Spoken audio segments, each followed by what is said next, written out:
मार्केटमध्ये आपल्याला उद्या कशा पद्धतीने वर्किंग करायचं आणि मार्केट उद्या कसं राहू शकते. ह्याच्या आधी आपण बघूया की काल ज्या पद्धतीने आपण प्रिडिक्शन केलं होतं त्या पद्धतीने मार्केटने वर्किंग केलं काय. एक्झॅक्टली बघा माझा व्ह्यू होता की फ्लॅट ओपन होऊन जरा मार्केट कॉल साईडला कन्वर्ट करायला पाहिजे होतं. पण त्याच्या आधी अजून एक एअर मी मार्क केला होता की ह्या झोन नंतर मार्केटमध्ये बाहेर यायला पाहिजेत. हे आपण बोललो नव्हतो पण इथे एक मेन्शन केलं होतं की इथून तुम्हाला हे पहिलं टार्गेट, सेकंड आणि थर्ड एका दिवसात तुम्हाला थर्ड टार्गेट डन केलाय 245 पासून 397.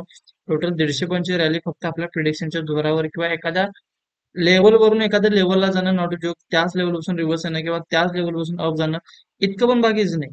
आणि हा अनलाइज करणे एवढं पण इझी नाही. इझीच आहे, एकदम बेसिकचा भाग आहे. पण हे जे टफनेस आहे किंवा मार्केट जसं आपण जसं सांगतो त्या पद्धतीने वागतंय आणि हे जर तुम्हाला ऐकून जर आवडत असेल तर तुम्ही तुमच्या फ्रेंड सर्कलमध्ये शेअर करा. जर एक्झॅक्टली आपलं जर चॅनल तुम्हाला बेस्ट वाटत असेल किंवा ह्या ट्रेडला जाऊन तुम्ही बसून चांगल्या पद्धतीने जर पैसे मिळवत असाल तर ह्यासारखं काय असेल तुम्ही पण विचार करा. दुसरी गोष्ट अशी की आपण जो व्ह्यू टाकतोय त्याच्या पद्धतीने मार्केट प्रॉपरली एक 90 ते 95% तर वर्किंग करताय.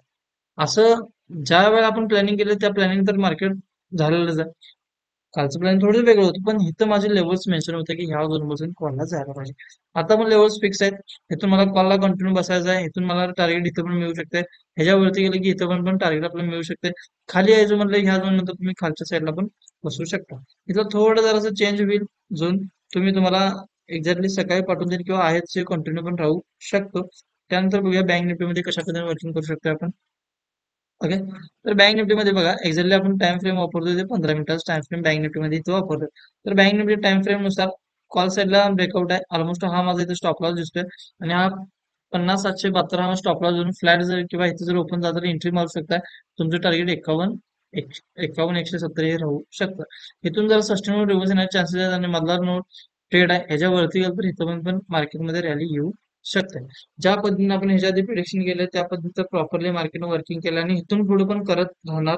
ओके. अशाच प्रिडिक्शन साठी आपल्याला फॉलो करा, बेल आयकॉनला क्लिक करा आणि आपल्या चॅनलला सबस्क्राईब करा. थँक्यू.